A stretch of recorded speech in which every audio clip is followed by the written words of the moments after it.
नमस्कार दोस्तों, स्वागत है आपके अपने YouTube चैनल RGS में। और आज बहुत ही महत्वपूर्ण टॉपिक लेकर के आपके सामने हाजिर हैं।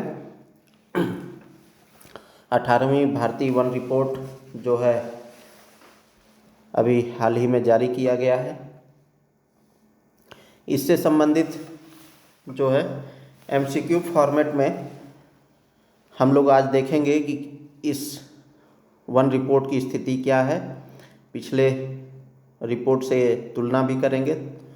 तो चलिए बढ़ते हैं। तो बहुत बहुत स्वागत है आपके अपने YouTube चैनल RGS में। आगे बढ़ने से पहले आप सभी से रिक्वेस्ट कि आप लोग चैनल को सब्सक्राइब करें और अन्य लोगों तक भी शेयर करें। चलिए बढ़ते हैं सेशन की ओर। तो भारत के द्वारा वन स्थिति रिपोर्ट 2023 जारी की गई है और 1987 से भारतीय वन सर्वेक्षण जो है जारी करता है और ये द्विवार्षिक आधार पर यह रिपोर्ट जारी की जाती है। इस श्रृंखला की ये 18वीं रिपोर्ट है। सर्वप्रथम 1987 में जारी किया गया था। तो सबसे पहले वन और वृक्ष आवरण के मामले में जो है देख लेते हैं कि वन का महत्व क्या है, आखिर में ये रिपोर्ट जो है जारी क्यों की जाती है और इसका हमारे दैनिक जीवन में या एग्ज़ाम के पर्सपेक्टिव से क्या महत्व है। तो ये जो रिपोर्ट जारी होती है हर 2 साल पर जारी होती है और इसके ज़रिए जो है हम देखते हैं कि हमारे देश में वृक्षावरण और वन क्षेत्र कितना है, ताकि पर्यावरणीय संतुलन और जैव विविधता के साथ साथ जो है आर्टिकल 21 जो है कहता है कि प्राण एवं दैहिक स्वतंत्रता की बात करता है। तो इसमें स्वच्छ पर्यावरण की भी बात होती है। ये भी हमारे लिए आर्टिकल 21 से जुड़ता है। तो इसके महत्व की बात करें तो लगभग जो है पृथ्वी पर 1/3 भूमि जो है वनों से आच्छादित है। तो वन जो है जल चक्र को बनाए रखते हैं, जलवायु को विनियमित रखते हैं यानी नियंत्रित रखते हैं, जैव विविधता के संरक्षण में भी महत्वपूर्ण भूमिका निभाते हैं और इसके साथ साथ जो है वन उपज जो होता है उस पर बहुत सारे लोग जो है निर्भर होते हैं, खास तौर से जनजातीय लोग। तो उनके निर्धनता के उन्मूलन में भी ये मदद करता है। ठीक है। ये भारत में जो है अप्लावित मानव जाति यानी आदिवासियों के घर भी हैं। जैसे वहाँ पर बहुत सारे जनजाति ऐसे हैं जो इन्हीं वन क्षेत्र में रहते हैं। वन के द्वारा जो है रेशम कीट का पालन जो है होता है। ज़्यादातर जो है फर्नीचर्स के काम होते हैं वनों के लकड़ियों द्वारा ही। खिलौने बनते हैं, पत्ती से जो है प्लेट वगैरह बनते हैं। आजकल जो है हम लोग नेचुरल की ओर ज़्यादा ध्यान दे रहे हैं, तो दोना पत्तल ये सब बनते हैं। प्लाईवुड का काम होता है, कागज़ लुगदी जैसे उद्योग भी जो है उद्योगों के लिए कच्चा माल भी सप्लाई करता है ये वन। ठीक है। और इसमें इमारती लकड़ी भी मिलते हैं, लुगदी लकड़ी भी मिलते हैं, कास्ट कोयला भी मिलता है, जलावन लकड़ी भी शामिल होता है इसमें। और वनोपज में जो है बांस, मसाले, खाद्य फल और सब्जियां आदि शामिल होते हैं। तो ये सब इसके महत्व हैं। तो यही सब चीज़ें जो है ये दर्शाता है। अच्छा, आप लोगों को क्या पता है कि ये भारतीय संविधान के कौन से अनुसूची में रखा गया है वन को? तो ये 7th शेड्यूल में रखा गया है, 7वीं अनुसूची के। ठीक है, समवर्ती सूची में ये रखा गया है, यानी इस पर केंद्र और राज्य दोनों कानून बना सकते हैं। और ये प्रावधान कब किया गया था? 42वें संविधान के जरिए जो है 42वें संविधान संशोधन 1976 के जरिए जो है इसमें समवर्ती सूची में डाला गया था, जिसके माध्यम से वनों और वन्यजीव और पक्षियों के संरक्षण के विषय को राज्य सूची से क्या किया गया था? समवर्ती सूची में स्थानांतरित कर दिया गया था। संविधान का जो आर्टिकल 51A है और उसके अंतर्गत सब क्लॉज जी है, वो क्या कहता है कि वनों और वन्यजीव सहित जो है प्राकृतिक पर्यावरण का संरक्षण और संवर्धन प्रत्येक नागरिक का मूल कर्तव्य बताया गया है। आर्टिकल 48A में कहा गया है राज्य के नीति निर्देशक तत्व यानी DPSP भाग 4 में जो है कहा गया है कि राज्य पर्यावरण के संरक्षण और संवर्धन के लिए देश के वनों एवं वन्य जीवों की रक्षा करने का प्रयास करेगा। तो ये तो कुछ हो गए हमारे संवैधानिक प्रावधान और इसके महत्व के बारे में। अब चलिए हम लोग देखते हैं कि ये जो 18वीं जो है भारतीय वन स्थिति रिपोर्ट जो है जारी की गई है, उसके प्रमुख फोकस पॉइंट क्या है वो देखना है हमें। तो यहाँ पर कुल वन और वृक्ष आवरण की बात कर रहा है, तो कितना है? 8,27,357 वर्ग किलोमीटर, ठीक है, जो कि देश के कुल भौगोलिक क्षेत्रफल का 25.17% है। तो भौगोलिक क्षेत्रफल कितना है भारत का? आप लोग जानते होंगे कुल भौगोलिक क्षेत्रफल कितना है? 32,87,263 किलोमीटर स्क्वायर, वर्ग किलोमीटर स्क्वायर। तो इतना हमारा भौगोलिक क्षेत्रफल है भारत का। इसका जो है 25.17% ये एरिया, टोटल एरिया हमारा वन और वृक्ष आवरण से कवर है, जिसमें कि वन आवरण जो है 7,15,343 वर्ग किलोमीटर है, ठीक है, और वृक्ष आवरण 1,12,014 वर्ग किलोमीटर है। अच्छा, ये सबसे पहली चीज़ तो ये कि ये जो वन आवरण है और वृक्ष आवरण है ये क्या होता है? तो वन आवरण क्या होता है कि वे ऐसे क्षेत्र होते हैं जहाँ चाहे जो है, जैसे कोई लैंडफॉर्म हो गया, ठीक है, यहाँ पर वृक्ष हो चाहे ना हो, यानी पेड़ हो चाहे ना हो, लेकिन सरकार द्वारा ये जो है इस क्षेत्र को अधिसूचित कर दिया जाता है कि ये लैंडफॉर्म जो है वन आवरण का क्षेत्र है, ठीक है। और वृक्ष आवरण क्या है? जब जो है वन आवरण प्राकृतिक वनस्पति का ढके हों, जैसे ये कोई लैंडफॉर्म है, ठीक है, अब यहाँ पर ये एक पेड़ है, ये एक पेड़ है, तो ये क्या है कि ये कितना एरिया वृक्षों से ढका है उसको सूचित करता है, ठीक है। तो ये प्रमुख अंतर है। तो वन आवरण हमारा 7,15,343 वर्ग किलोमीटर और वृक्ष आवरण 1,12,014 वर्ग किलोमीटर। इन दोनों को प्लस कर देंगे जब, तो हमारा टोटल वैल्यू निकल के आएगा 8,27,357, ठीक है।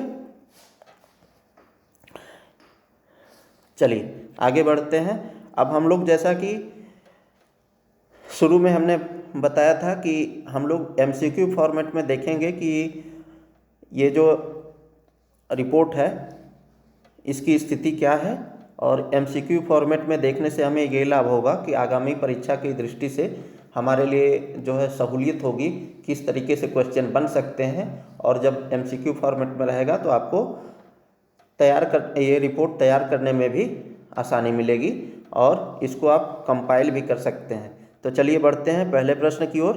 तो भारतीय वन स्थिति रिपोर्ट किसके द्वारा प्रकाशित की जाती है? तो किसके द्वारा प्रकाशित की जाती है? तो पर्यावरण, वन एवं जलवायु परिवर्तन मंत्रालय द्वारा ये भारतीय वन स्थिति रिपोर्ट प्रकाशित की जाती है।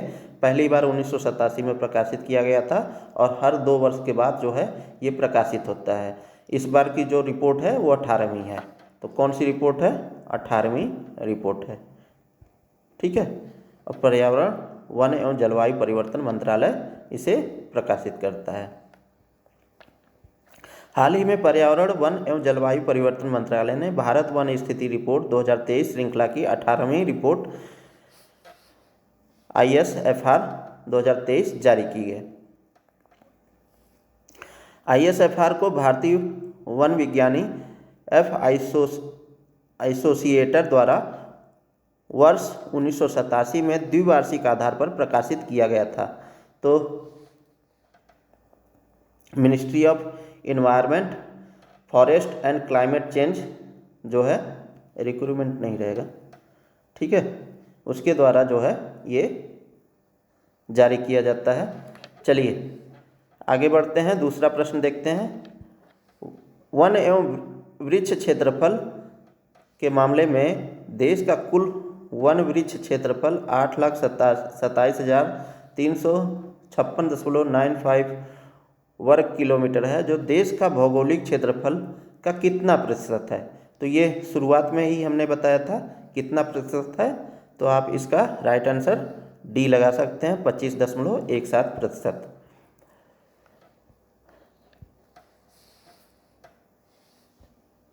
ISFR 2023 के मुख्य निष्कर्ष क्या हैं? तो वन एवं वृक्ष क्षेत्रफल, देश का कुल वन वृक्ष क्षेत्रफल 8,27,356.95 वर्ग किलोमीटर है, जो देश के भौगोलिक क्षेत्रफल का 25.17% है। यही क्वेश्चन में पूछा गया था। कुल वन क्षेत्रफल जो है 7,15,342.61 वर्ग किलोमीटर है, जबकि वृक्ष क्षेत्रफल जो है 1,12,014 वर्ग किलोमीटर है। तो यही चीज़ यहाँ पर भी बता रहा है। ठीक है, चलिए अगले प्रश्न की ओर देखें। देश के वन एवं वृक्षावरण में कुल कितने वर्ग किलोमीटर की वृद्धि हुई है? तो ये मोस्ट इम्पॉर्टेंट क्वेश्चन हो जाता है हमारे लिए। तो आप लोग बताइए कि कितने प्रतिशत, कितने वर्ग किलोमीटर की वृद्धि हुई है? तो 1445.81 वर्ग किलोमीटर की वृद्धि हुई है। तो ये पॉइंट में जो है, पॉइंट के बाद अक्सर करके एग्जामिनेशन में बदल दिए जाते हैं अंक, तो आप याद रखिएगा 1445.81 वर्ग किलोमीटर की वृद्धि हुई है। किस मामले में? वन और वृक्षावरण के मामले में। वन एवं वृक्षावरण में वृद्धि, देश के वन एवं वृक्षावरण में 1445.81 वर्ग किलोमीटर की वृद्धि हुई है, जिसमें वर्ष 2021 की तुलना में वनावरण में 156.41 वर्ग किलोमीटर की वृद्धि हुई है। तो यानी जो टोटल एरिया है, ये वाला, ये एरिया जो है हमारा टोटल एरिया है, इसमें कितना वृद्धि हुई है? जब हम 8,27,357 8,27,357 में 156.41 को माइनस कर देंगे, तो जो टोटल वृद्धि हुई है वो दर्शा रहा है कि इतना जो है 156.41 वर्ग किलोमीटर की वृद्धि हुई है। लेकिन कुल क्षेत्रफल के मामले में, कुल वृक्षावरण के मामले में इतना वृद्धि हुई है। ठीक है, ये वनावरण की बात कर रहा है। चलिए अगला प्रश्न देखें। भारतीय वन स्थिति रिपोर्ट के अनुसार अधिकतम वृद्धि वन एवं वृक्षावरण के मामले में कौन सा राज्य द्वितीय स्थान पर रहा है? तो उत्तर प्रदेश, महाराष्ट्र, छत्तीसगढ़ और उड़ीसा।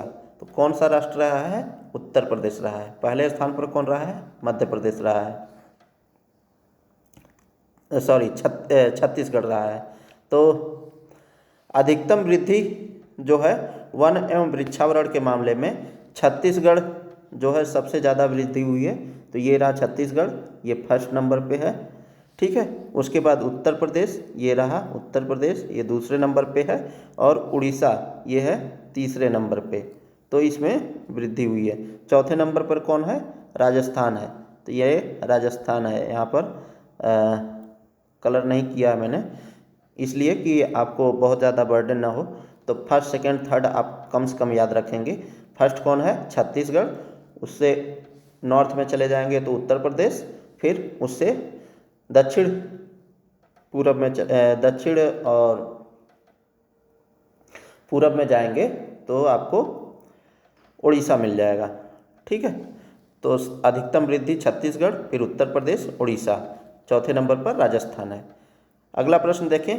भारतीय वन स्थिति रिपोर्ट 18वीं रिपोर्ट के अनुसार जो है वनावरण के मामले में प्रथम स्थान पर कौन है, कौन रहा है? तो वनावरण के मामले में पूछ रहा है। तो यहाँ पर जो है सबसे अधिक वनावरण जो है मिजोरम का रहा है। तो अधिकतम वृद्धि जो है वनावरण के मामले में मिजोरम जो है 282 वर्ग किलोमीटर, ये रहा मिजोरम पहले स्थान पर। उसके बाद गुजरात आता है 180 वर्ग किलोमीटर, और उड़ीसा आता है 152। तो ये है हमारा मिजोरम 242, ये है 180 और 152 वर्ग किलोमीटर में। चलिए अगले प्रश्न को देखें। तो भारतीय वन स्थिति रिपोर्ट के अनुसार वनावरण में सबसे ज़्यादा कमी देखी गई है। तो कहाँ देखी गई है? महाराष्ट्र, गुजरात, कर्नाटक, मध्य प्रदेश। तो मध्य प्रदेश में कमी देखी गई है। आइए देखें इसकी व्याख्या को। तो सबसे ज़्यादा कमी वाले राज्य कौन कौन से हैं? मध्य प्रदेश पहले नंबर पे है। ठीक है। फिर उसके बाद कर्नाटक आता है, फिर लद्दाख आता है, फिर नागालैंड आता है। तो एमपी, कर्नाटक, लद्दाख और नागालैंड कमी के मामले में वनावरण की बात हो रही है। ठीक है। 18वीं भारतीय वन स्थिति रिपोर्ट के अनुसार वनावरण के मामले में क्षेत्रफल में शीर्ष पर कौन सा राज्य है? तो कौन सा राज्य है? महाराष्ट्र, मध्य प्रदेश, गुजरात, कर्नाटक। तो यहाँ पर मध्य प्रदेश जो है वनावरण के मामले में शीर्ष पर है। वनावरण में सबसे कमी भी एमपी में हुई है, और वनावरण में सबसे शीर्ष पर जो है कौन है? एमपी ही है। तो इसकी व्याख्या को देखें। क्षेत्रफल के हिसाब से सबसे अधिक वन क्षेत्र वाले शीर्ष 3 राज्य मध्य प्रदेश, ये रहा मध्य प्रदेश। ठीक है। उसके बाद अरुणाचल प्रदेश, उसके बाद छत्तीसगढ़ का नंबर आता है।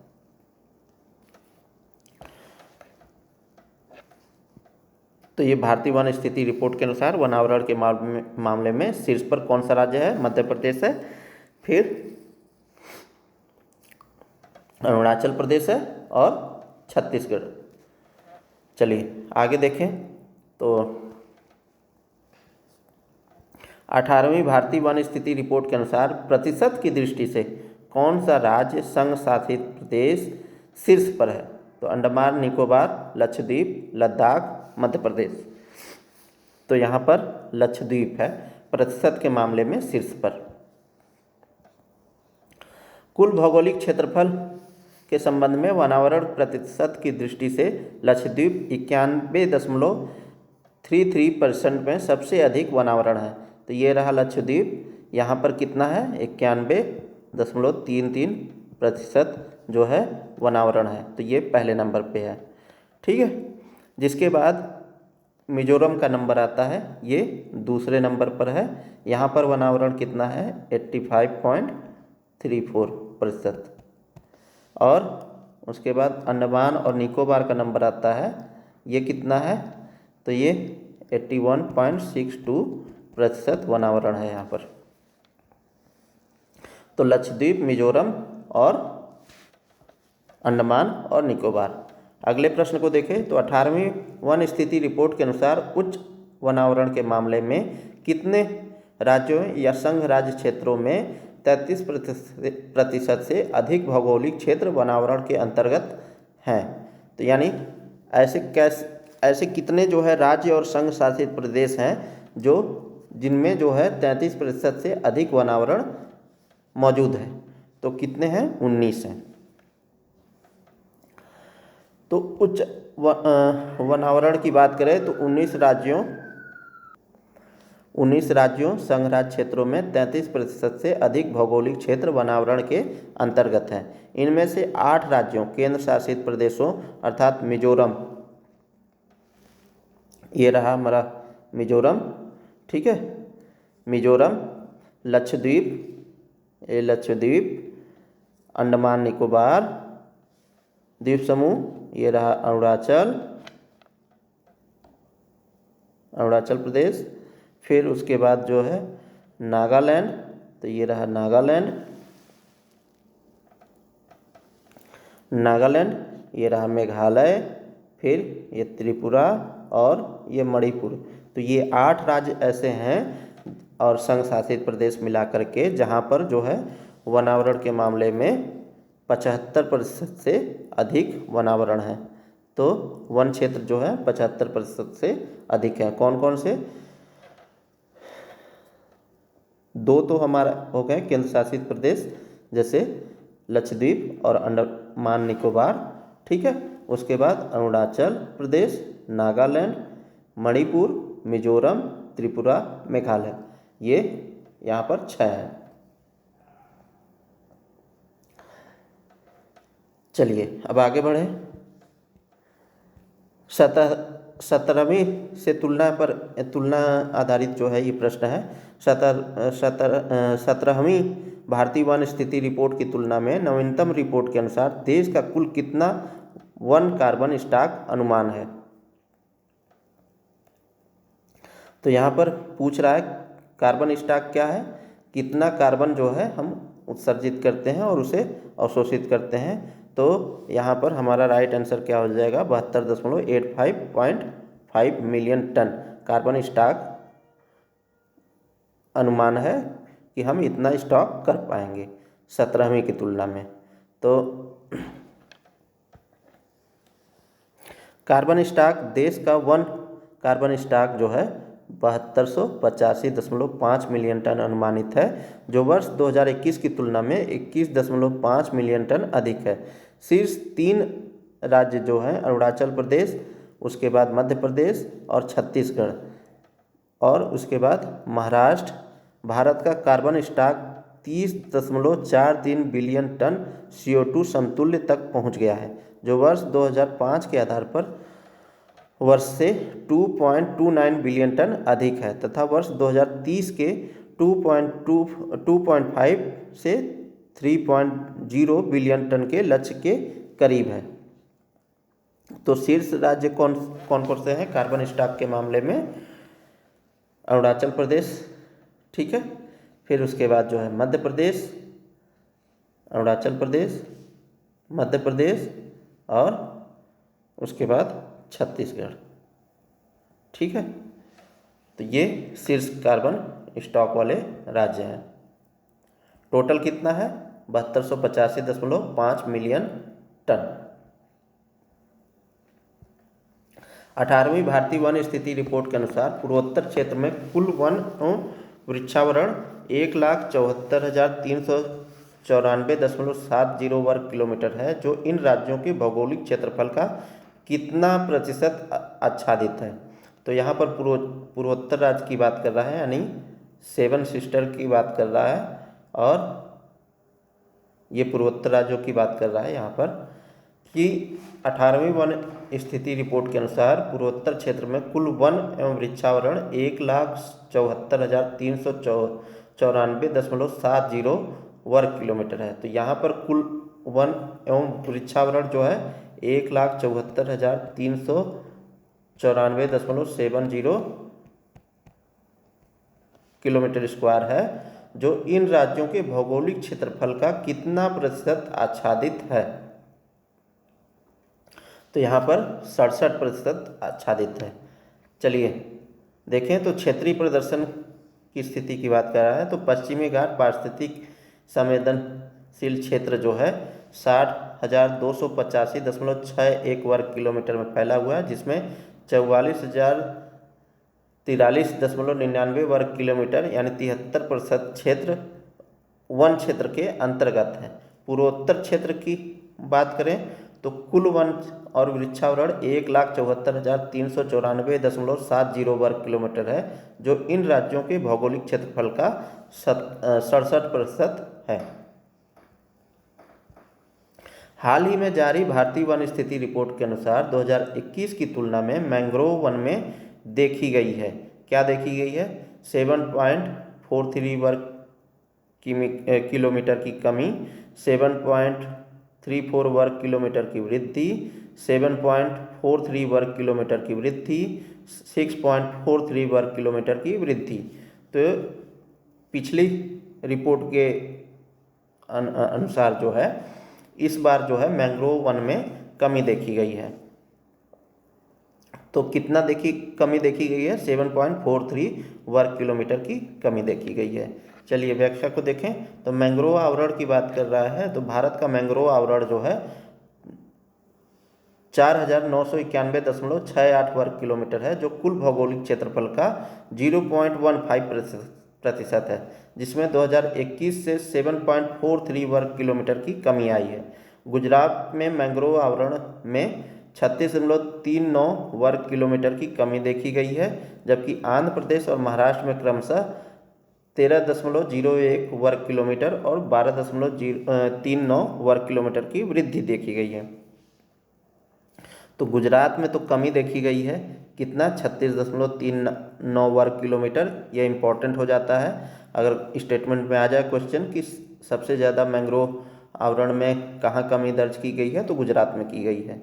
जबकि आंध्र प्रदेश और महाराष्ट्र में क्या है, बढ़ोतरी हुई है, कितना, आंध्र प्रदेश में 13.01 वर्ग किलोमीटर की वृद्धि हुई है और महाराष्ट्र में 12.39 वर्ग किलोमीटर की वृद्धि देखी गई है। तो ये रहा मैंग्रोव की स्थिति, तो आप देख सकते हैं इस चार्ट के माध्यम से, ठीक है। आइए देखें अब ये मोस्ट इम्पॉर्टेंट क्वेश्चन, इससे संबंधित जो है UPPCS 2024 के प्री वाले एग्जाम में क्वेश्चन भी आया था। तो किस प्रकार से क्वेश्चन था अभी बताते हैं। तो 18वीं भारतीय वन स्थिति रिपोर्ट के अनुसार वन अग्नि में शीर्ष राज्य रहा है कौन, उत्तराखंड, छत्तीसगढ़, कर्नाटक, मध्य प्रदेश। तो यहाँ पर उत्तराखंड शीर्ष पर रहा है। इसी वनाग्नि को रोकने के लिए जो है उत्तराखंड गवर्नमेंट द्वारा जो है पिरूल लाओ और पैसे पाओ जो है एक अभियान चलाया गया था, जिसमें पिरूल के पत्तों को बटोर के ले आते थे और उसके बदले में पैसे दिए जाते थे। तो इसी से संबंधित जो है वनाग्नि को रोकने के लिए जो है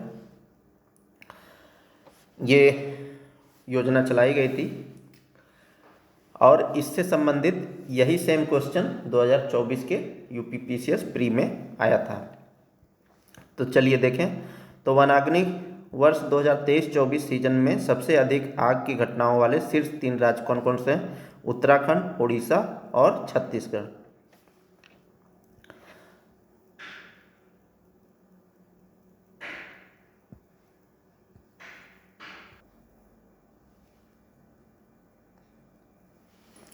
तो यहाँ पर उत्तराखंड हमारा जो है सही हो जाता है, ठीक है।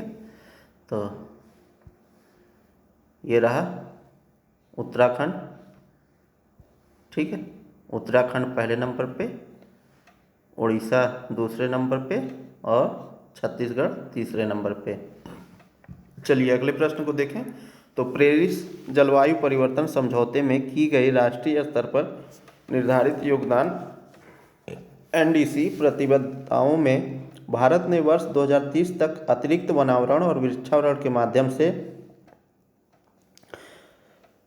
खाली स्थान में भरना है CO2 समतुल्य अतिरिक्त कार्बन सिंक बनाने का संकल्प लिया है।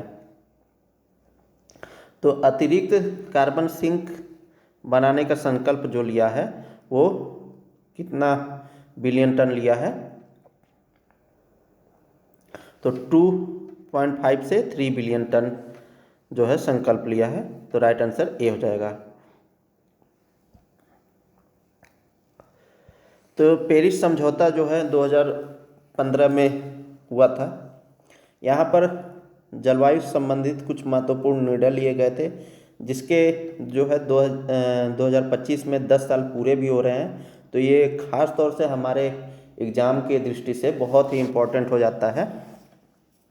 तो चलिए इसकी व्याख्या को देख लेते हैं। पेरिस जलवायु परिवर्तन समझौते में की गई राष्ट्रीय स्तर पर निर्धारित योगदान जो है प्रतिबद्धताओं में भारत ने वर्ष 2030 तक अतिरिक्त वनावरण और वृक्षावरण के माध्यम से 2.5 से 3 बिलियन टन जो है CO2 समतुल्य अतिरिक्त कार्बन सिंक बनाने का संकल्प लिया है।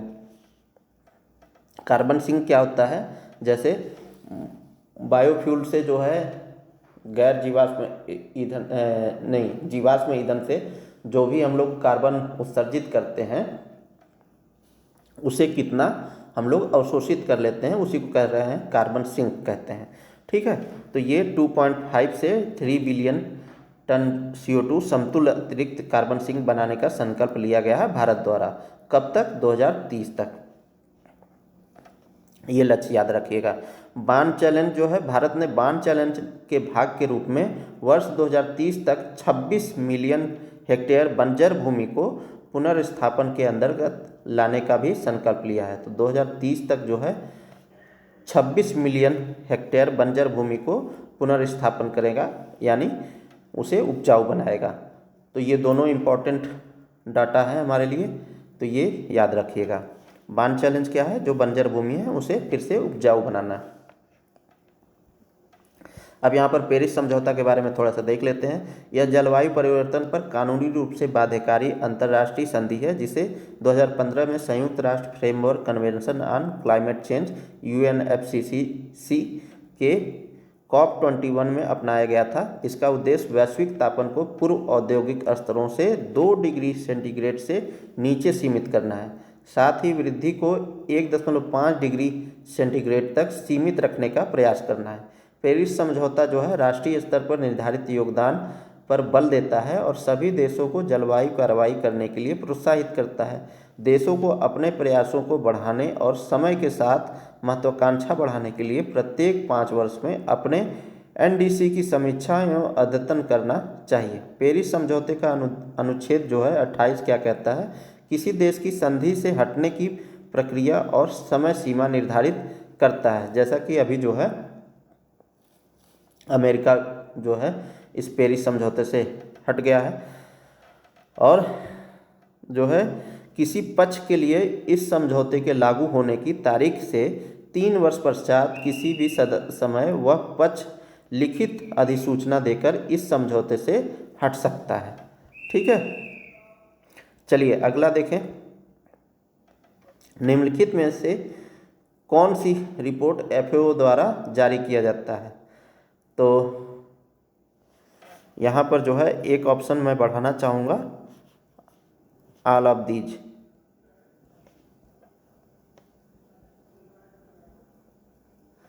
ठीक है, तो कौन कौन सा FAO जारी करता है? फूड एंड एग्रीकल्चरल ऑर्गेनाइजेशन, जिसका हेडक्वार्टर रोम इटली में है और इसकी स्थापना 1945 में हुई थी। तो उसके संदर्भ में पूछ रहा है कि कौन कौन सी रिपोर्ट जारी करता है। तो वैश्विक वन संसाधन आकलन ये जारी करता है, यस जारी करता है। वैश्विक मत्स्य पालन और एक्वाकल्चर की स्थिति यानी सोफिया जिसे हम लोग बोलते हैं शॉर्ट फॉर्म में, ये भी जारी करता है। खाद्य और कृषि की स्थिति यानी सोफा भी जारी करता है। ठीक है, कृषि कोमोडिटी बाजार की स्थिति सोको भी जारी करता है। तो सोफिया, सोफा, सोको ये सब जारी करता है। चलिए इसकी व्याख्या को देखें। तो भारत के वन वैश्विक मानव आबादी के लगभग 17% और विश्व के कुल पशुधन के 18% की आजीविका का समर्थन करते हैं। वैश्विक स्थिति की बात करें तो FAO द्वारा प्रकाशित वैश्विक वन संसाधन आकलन 2020 के अनुसार जो है भारत वन क्षेत्र के मामले में विश्व के शीर्ष 10 देशों में शामिल है। तो भारत शीर्ष 10 देशों में शामिल है विश्व में, और वर्ष 2010 से 2020 के बीच वन क्षेत्र में उच्चतम वार्षिक वृद्धि के लिए तीसरे स्थान पर है। तो उच्चतम वार्षिक वृद्धि में तीसरे स्थान पर है। तो FAO की स्थापना जो है 16 अक्टूबर 1945 को की गई थी, इसीलिए जो है 16 अक्टूबर को विश्व खाद्य दिवस मनाया जाता है, और इसका हेडक्वार्टर रोम, इटली में है। चलिए, भारतीय वन सर्वेक्षण का मुख्यालय अवस्थित है। अब ये मुख्यालय कहाँ पर है इसका? तो देहरादून में है। बहुत ज़्यादा समय नहीं व्यतीत करते हैं। भारतीय वन सर्वेक्षण, इसकी स्थापना जो है 1 जून 1981 को हुई थी, और 1965 में शुरू किए गए वन संसाधनों के पूर्व निवेश सर्वेक्षण का स्थान लेता है। 1976 में राष्ट्रीय कृषि आयोग ने राष्ट्रीय वन सर्वेक्षण संगठन की स्थापना की सिफारिश की, जिसके परिणाम स्वरूप जो है FSI का निर्माण हुआ, यानी फॉरेस्ट सर्वे ऑफ इंडिया का निर्माण हुआ। PISFR की शुरुआत जो है 1965 में भारत सरकार द्वारा FAO और UNDP के प्रयोजन से की गई थी। तो इसकी स्थापना में FAO और UNDP, United Nation Development Programme जो है शामिल था। मूल संगठन जो है पर्यावरण वन मंत्रालय, भारत सरकार है।